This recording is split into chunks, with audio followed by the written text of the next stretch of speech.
going on, dudes and dudettes? I want to do a quick update on that Lakers coaching staff and all their official hires. A lot of the names that you see there were the same, but there were a couple that I did not recognize, so I want to recognize them right now. That first name that I didn't remember was Greg St. Jean or John, and then Bu Levesque. And then there was something called a head VC, which I don't really know what that is, and that's Michael Wexler. So I don't know if that's a trainer. You usually think it might be a trainer. Maybe it's something else. Maybe it's video coordinator.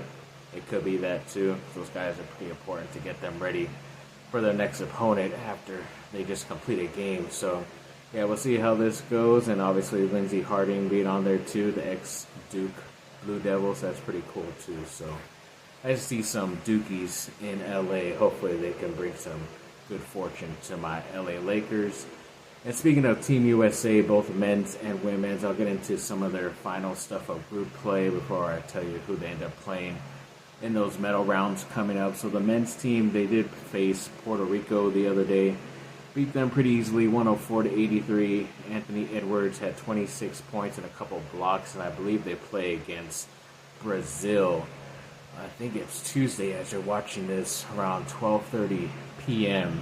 on the USA Network. So, yeah, definitely looking forward to it. They're supposedly the number one seed out of all the teams because of their record and how much they beat the other teams by, which is pretty cool. So I guess their main antagonists will be Germany, Canada, teams like that. Maybe Serbia, you never know. We'll see who gets out of Canada and France, but yeah, looking forward to seeing their matchup in the next round, no matter what.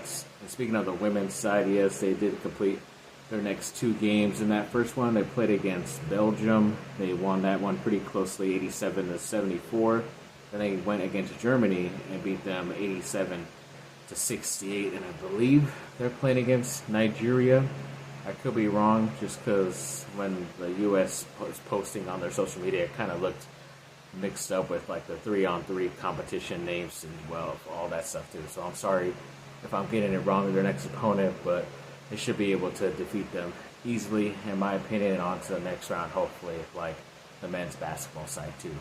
And yes, sadly, ex-USC wide receiver for the Minnesota Vikings, Jordan Addison, was arrested pretty recently for a DUI, and it looks like he is going to be facing two misdemeanors if he is officially convicted. But yeah, and that could face up to 6 months in jail and a full suspension from the NFL, which is pretty crazy. But it looks like it's also maybe, if he doesn't get charged officially, it could only be like a 3-game suspension, maybe, according to the NFL, or maybe some insiders in the NFL. That's what could end up happening if all this stuff ends up going away.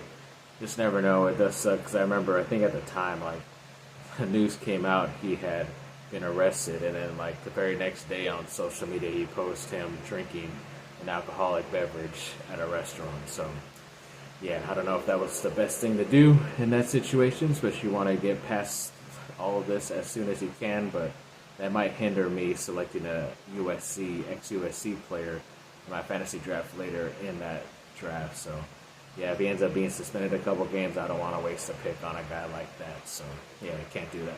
And a 2025 wide receiver, his name is Jerome Miles. Looks like he put USC in his top 10 or final 10. This was a name of at least one of the top receivers that I don't really remember them going after quite a bit as much, but if they're still in contention on some of his lists, and I guess they must be still recruiting him. So yeah, he's considered like a top 10 overall wide receiver in that 2025 class according to On3. So he's pretty good. So hopefully they still have a chance to get with him at some point later on down the road. And there was this 2025 4-star small forward and Winters Grady on the basketball side who put USC in his final 9 schools. So yeah, that was pretty cool. Hopefully USC ends up getting some good luck, because they haven't really been in the running for much of these guys. Even that number 1 player, AJ DeBonsa, he took out both USC and Duke, which is pretty surprising to me. I thought maybe there's a chance he'd go to one of my schools, but he took both of them out, which was, like I said, pretty interesting and crazy. So good luck to him, I guess. So a little bit of an update for Duke's basketball recruiting classes coming up. It looks like that 2025 number 10 overall player, Dwayne Aristod, is setting up an official visit to Duke. So that's at least some positive noticing going for one of those top players in that 2025 class. So hopefully they have a chance with him. Then there was that 2025 top 40 overall guard in a Caden Lewis. Looks like he set up an unofficial visit to Duke on August 5th. So I believe that's Tuesday as you're watching this. So yeah, hopefully it went well and we'll see how it goes. I know he just visited Syracuse as well. So yeah, hoping for the best with this top dude. And there was a another 2025 four-star small forward, and Shelton Henderson. He put Duke in his final six. So yeah, one of the other top four-star small forwards out there in that 2025 class. So looking forward to seeing where he goes. In that 2026 class, there was an update on there where the top 10 five-star player, Jordan Smith Jr., set up an official visit to Duke on September 14th, which is pretty cool because that's my mom's birthday. But it's kind of interesting too because usually you don't see many guys set up official visits who are in the class prior. I don't know if they officially can do that, or if they do, maybe it's because he's planning on jumping into the 2025 class. That could be, he could reclassify, but either way, looking forward to seeing where one of the top 10 overall players, and I know I want to see where he goes, but hopefully to see him go to Duke. And a couple more football players made watch lists from my teams. It looks like Zachariah Brandt's made the list for 3 different awards watch lists. Pretty cool. I think that first one was the Paul Hornig Awards watch list, which is for the best returner. But it usually kind of goes to the more unknown type of player who helps them out, who's very versatile for their team, and it's obvious that he's one of their top receivers and probably top 10 to 15 overall player on his team, but I guess he is still considered for that role. Then he was also named to the Walter Camp Award watch list and the Jet Award watch list, which I think goes to the fastest person, which I'm assuming he won last year or was pretty close in contention as well for that, so good luck to him. And when it comes to one of the special teams guys, yes, the Ray Guy watch list goes to the best punter was Eddie Chaplitsky.